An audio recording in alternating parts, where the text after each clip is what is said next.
What's up, everyone? Good morning and welcome to our Sunday morning Water's Edge online worship experience. Once again, thank you so very much for tuning in and hanging out with us today.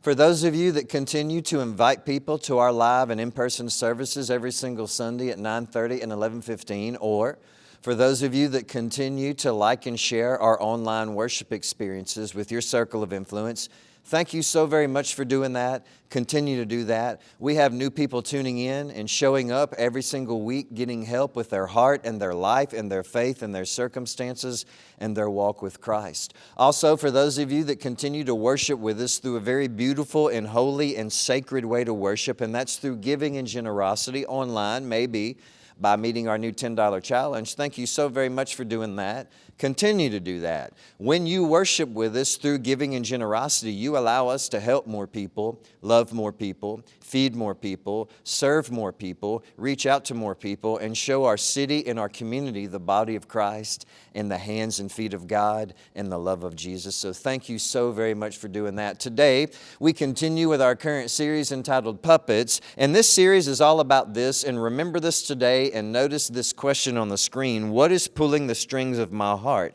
Is it my faith or my distractions? What is really pulling the strings of my life?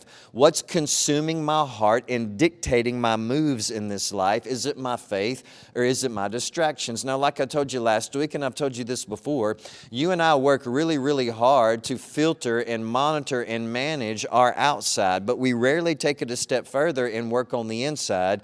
We rarely take it a step further and work on our heart, the real us and the true us. And most of the time that we rarely only focus on managing and filtering on the outside is because we're really looking for outside validation, outside acceptance, outside attention from the other people in our life. But in our attempt to get all of that validation and in our attempt to get all of that attention from other people, we fail to work on the real us and the true us, and we fail to deal with the heart of the matter, which is our heart, which is always the real reason behind why we do what we do. And so, the purpose of this series is to get us to a place in our life where we can say this about our faith and about our life and about our walk with God. And this is what it is, and recognize this today. This is the real me.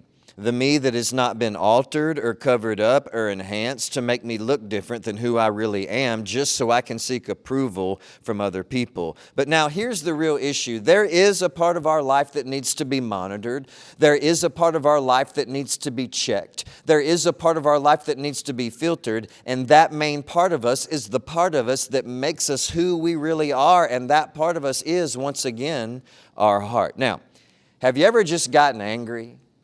I mean, it really got the best of you, and your anger caused you to act out, maybe in front of others or maybe in front of a group of people, and it caused you to act out, and you immediately regretted it when you did. When anger got the best of you and you acted out, you immediately had regret. That's what anger does. It always leads to regret. Now, anger, you can feel it taking over quickly, and most of the time it causes us to act and react very, very quickly. Road rage is a great example. Sometimes you and I can be the victim of someone else's rage, or sometimes we can be the victim of someone else's road rage. I remember not too long ago, me and my son Jagger were heading from Lake Charles back to Moss Bluff, and we were getting off the interstate on a ramp, and the other people getting on the ramp had a yield sign, and we did not have a yield sign. And I was coming up right to that intersection, and as I was, another big diesel truck was too, and they didn't want to yield, and they didn't yield, and they almost ran me off the road, but we didn't have a yield sign, and I wasn't prepared for them not to obey the law and not to yield.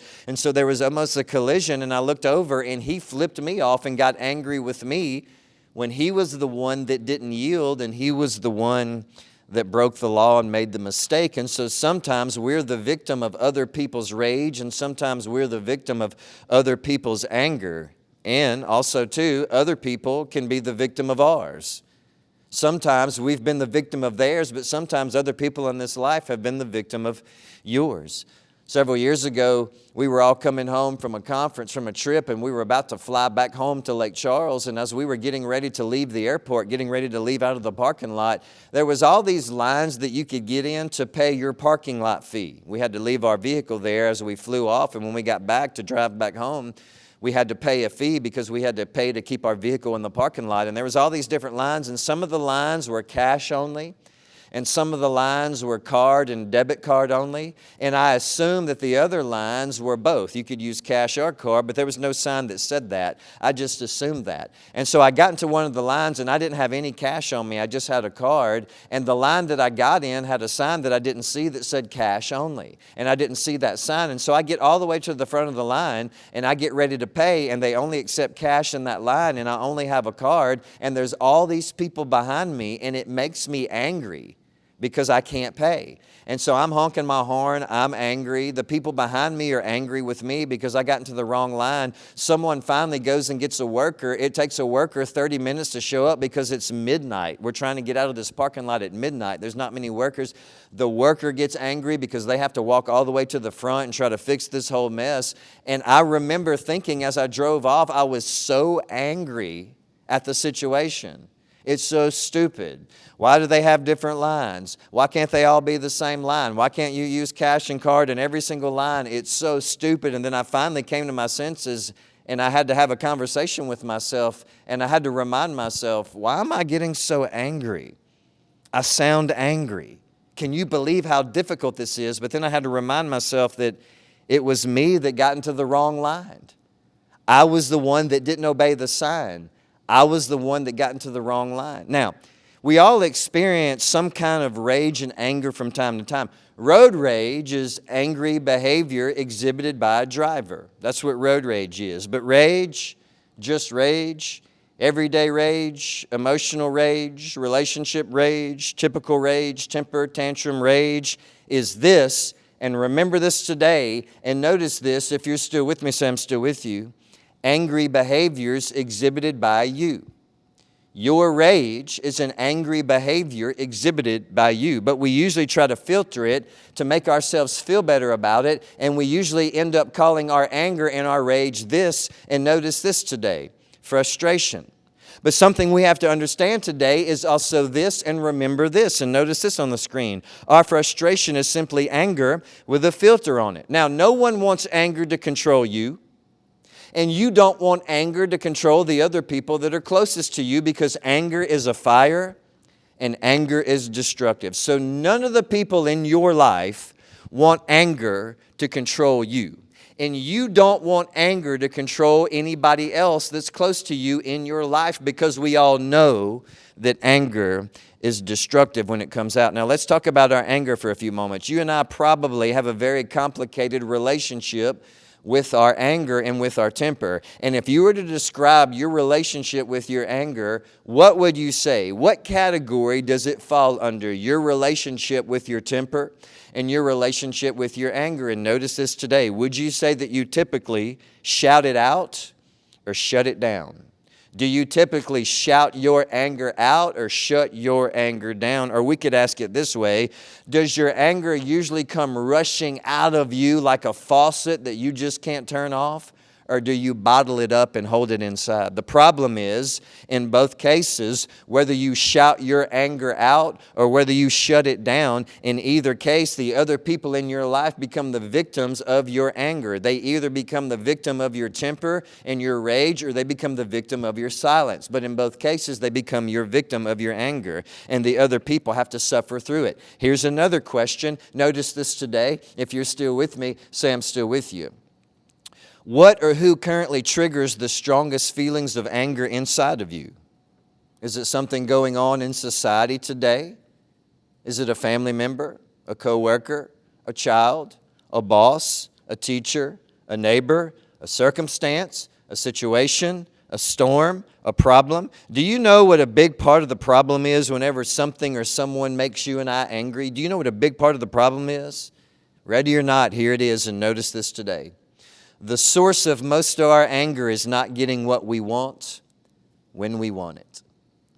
You and I get angry when we don't get what we want when we want it. Most of the time, when we don't get what we want when we want it at work, we get angry. When we don't get what we want when we want it in a relationship, we get angry. When the doctor doesn't give us what we want, when we want it, we get angry. When we don't get what we want, when we want it, on the interstate or on Ryan Street, driving at noontime on a Friday, we get angry. When we don't get what we want, when we want it in our circumstances or in our daily life, we get angry. Now, anytime you and I feel angry, remember this today and notice this, our emotions tell us that it's 100% someone else's or something else's fault.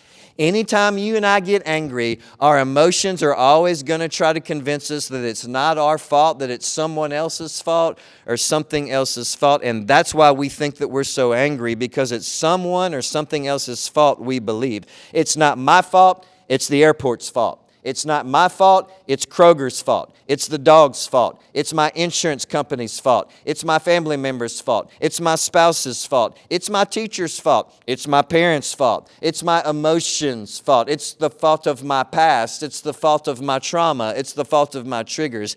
Anger always places the blame on something or someone else. But James, the half-brother of Jesus, had something very different to say.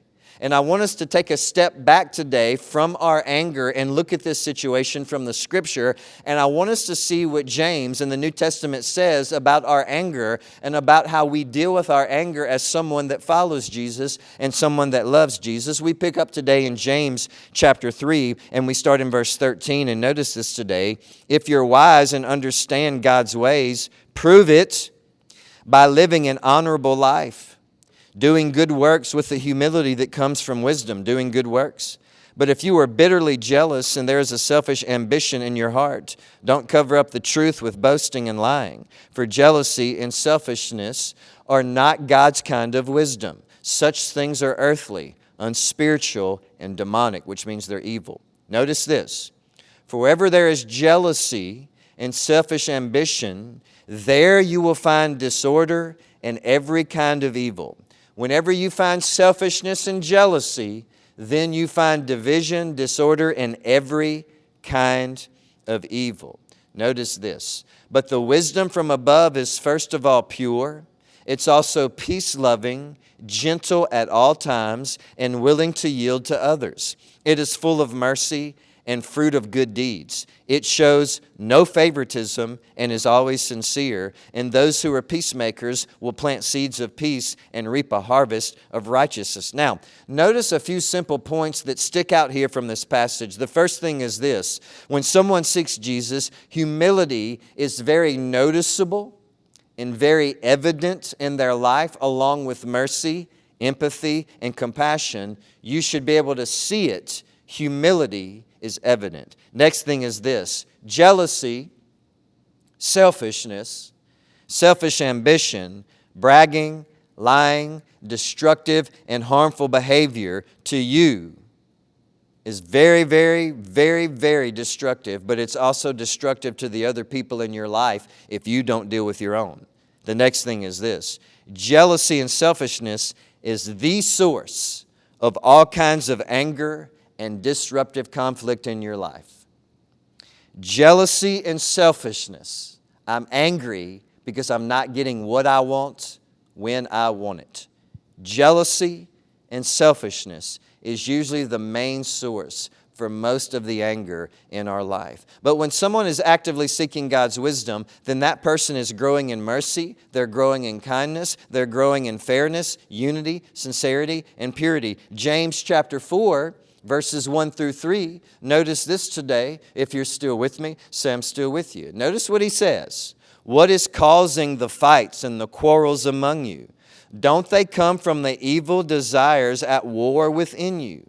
You want what you don't have, so you scheme and kill to try to get it. You're jealous of what others have, but you can't get it. So you fight and wage war to take it away from them. Yet you don't have what you want because you don't ask God for it. And even when you do ask God for it, you don't get it because your motives are all wrong and you want only what will give you pleasure. So again, notice a few points here. Anger, conflict, jealousy, selfishness, divisions, tensions, fights, quarrels. It all starts with this. It's not someone else's fault or something else's fault.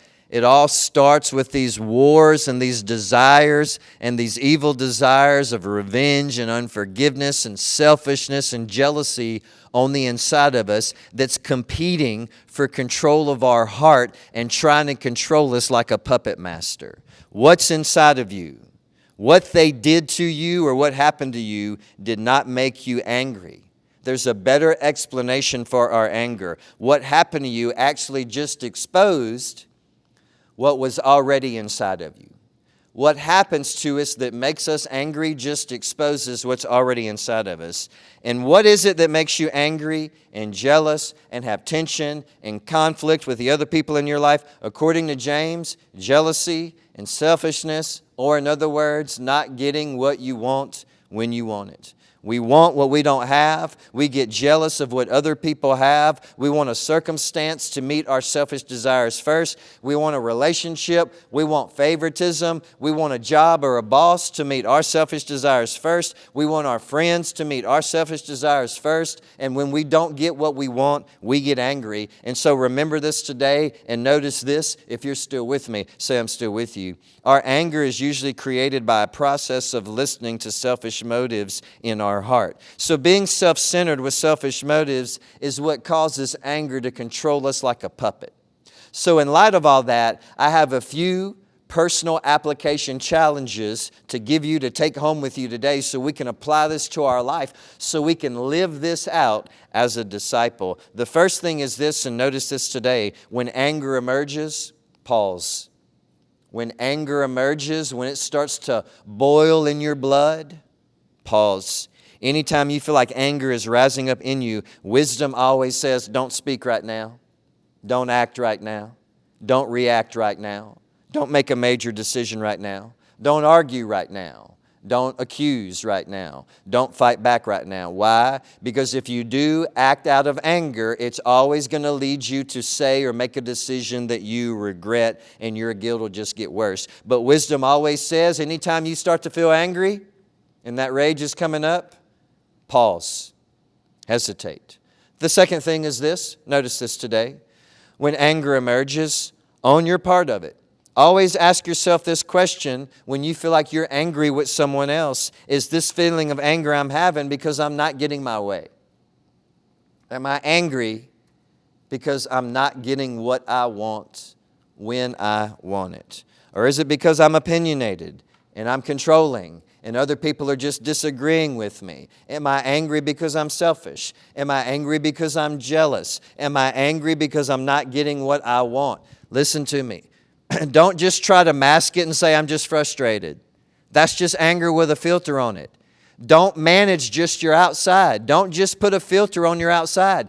Take it a step further and deal with the real issue. Deal with what's really in your heart and the issues of anger in your heart. And the last thing is this, and notice this today, if you're still with me, say I'm still with you. When anger emerges, acknowledge that it's okay to not always get your way. It's okay to not always get what you want when you want it. It's okay for life to not always work out the way you expected it to. It's okay. We're still here. Jesus still loves us. We still love Jesus. We can still stand back up again. It's okay to not always get what we want in this life because we have other people in our life. Then our life can't always be about us. In this life, because we have other people in our life, then our life can't always be about us. And so anytime you get angry, just own your part of it.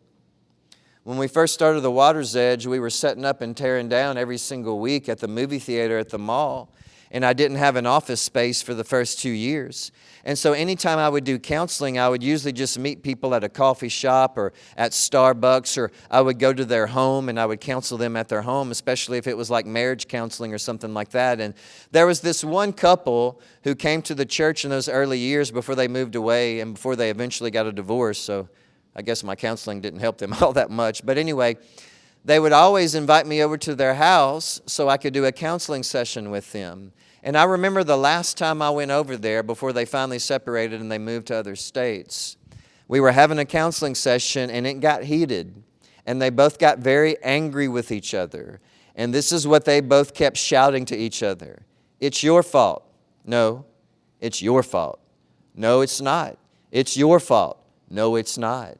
It's your fault. So I finally stopped them and I asked this question. I said, hey, what's your fault? And what's your fault?